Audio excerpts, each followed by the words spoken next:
No matter what your views are on war, in today's Top 5, you're going to find yourself excited to learn or refresh your knowledge on the bloodiest battles in history. We have a quick summary on each battle with the most important events mentioned, and also some little-known facts that might actually have helped decide the outcome of each battle.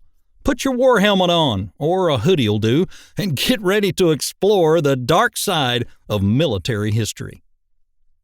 Number 1 is the Battle of Stalingrad. With a total of 1,971,000 deaths, the Battle of Stalingrad is definitely one of the bloodiest in history of the world. It happened from July 17, 1942, until February 2, 1943, and was between Nazi Germany and the Soviet Union during World War II. On Germany's side, the casualties were 841,000, and on the Soviet side, 1,130,000.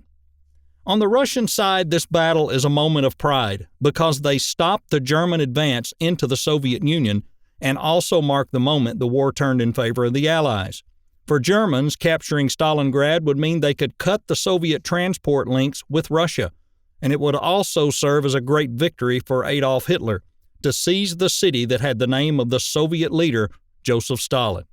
The initial advance went well for Hitler and the German Sixth Army under General Friedrich von Paulus, and they were ordered to capture the city, but Stalin demanded it be defended at all cost, and every available soldier and civilian was mobilized. Stalingrad was heavily bombed by the Luftwaffe and was left in ruins, and these exact ruins became the scene for months of unimaginable horrors while soldiers fought in the streets. By October, it seemed like all was lost for the Soviets, with most of the city in German hands, but the Russians persisted. Soviet General Georgy Zhukov built up fresh forces on either side of the city, and in November launched a massive assault to surround and trap von Paulus's army. Forbidden to break out by Hitler, the Sixth Army endured until February 1943 when the exhausted Germans finally surrendered. Number 2 is the Battle of Leipzig. The Battle of Leipzig happened from October 16, 1813 to October 19, 1813. And it represents the most decisive defeat ever for Napoleon, and was also the largest battle fought on European soil until World War I. The French lost 30,000 people, and the Allies lost 54,000 people, with a total of 84,000 deaths. The battle was fought at Leipzig and Saxony between approximately 185,000 French and other troops under Napoleon, and approximately 320,000 Allied troops, including Austrian, Prussian, Russian, and Swedish forces, commanded respectively by Prince Karl Philipp Schwarzenberg, General Gebhard Lebrecht Boucher, and General Leonte Leontevich Bennigsen, and the Swedish Crown Prince Jean Bernadotte. More than 300,000 of Napoleon's men converged on the Leipzig perimeter, but after 9 hours of assaults, the French were pushed back into the city's suburbs. Before the break of dawn the next day, Napoleon began retreating westward, over the bridge, across the Elster River. But then, all of a sudden, a panicked corporal blew the bridge, while the French troops were still on it.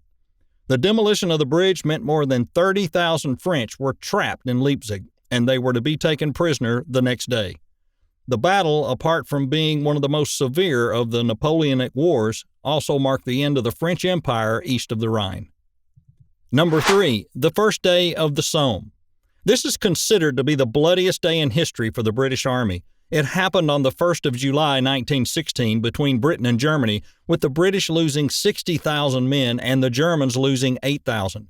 The Battle of the Somme was planned as a joint operation between British and French forces to break the deadlock on the Western Front. The offensive was preceded by a week-long artillery bombardment intended to cut German barbed wire and destroy defenses. However, the decision of the British Commander-in-Chief, Sir Douglas Haig, to extend the original objectives of the attack meant that artillery fire had to cover a wider area. When it began, many of the infantry who went over the top were volunteers of 1914, which meant this was their first experience in battle. As soon as the soldiers emerged from the trenches, German machine gun positions opened up. By nightfall, few of the objectives had been taken, despite massive loss of life. The attack would continue in similar vein until October that year. The result of this battle still remains indecisive. Number 4 is the Battle of Kanye. For this battle, we have to go a bit further down in history, and when we say a little, we really mean a lot. all the way back to 216 BC, where Carthage fought with Rome during the Second Punic War. The Carthaginians lost about 10,000, while the Romans lost about 50,000, although there were some historians that say the number was closer to 70,000. And it was a clear victory for the Carthaginians. The battle was considered by military historians as a classic example of victorious double envelopment. Hannibal was the first to arrive at the battle site with a force of 40,000 infantry and 10,000 cavalry, and he took command of the Aufidus River, which was the main source of water in the area, leaving the Roman soldiers thirsty. Considering it was August, this was a great deal of discomfort. Hannibal then positioned his lines facing north, compelling the Romans to face mostly south, which had, as a result, the hot wind blowing dust in their eyes, which was another source of discomfort. But he wasn't done. Hannibal also confined the 8 Roman legions in a narrow valley, hemmed in by the river, and managed to hit 2 birds with 1 stone. The Roman cavalry was restricted, while the infantry made a formation that was deeper than it was wide, which proved to be critical on the outcome of the battle. Meanwhile, the Roman consuls Lucius Aemilius Paulus and Gaius Terentius Varro brought to Cannae roughly 80,000 men, about half of whom lacked significant battle experience. They massed their infantry in an exceptionally deep and narrow formation in the center in the hope of breaking the enemy by weight and push. But Hannibal's troops remained, and his cavalry won the struggle.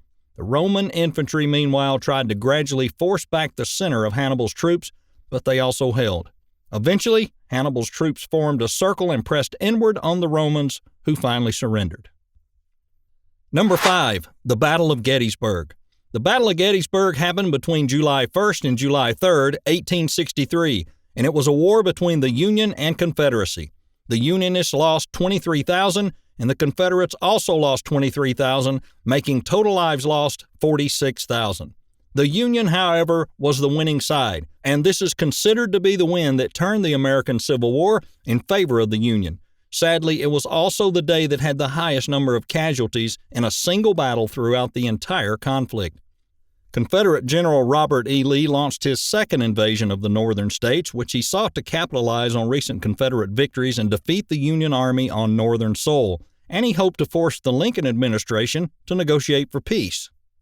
Using the Shenandoah Valley as cover, he moved north on June 3rd, but was pursued first by Union Major General Joseph Hooker and then by Major General George G. Meade.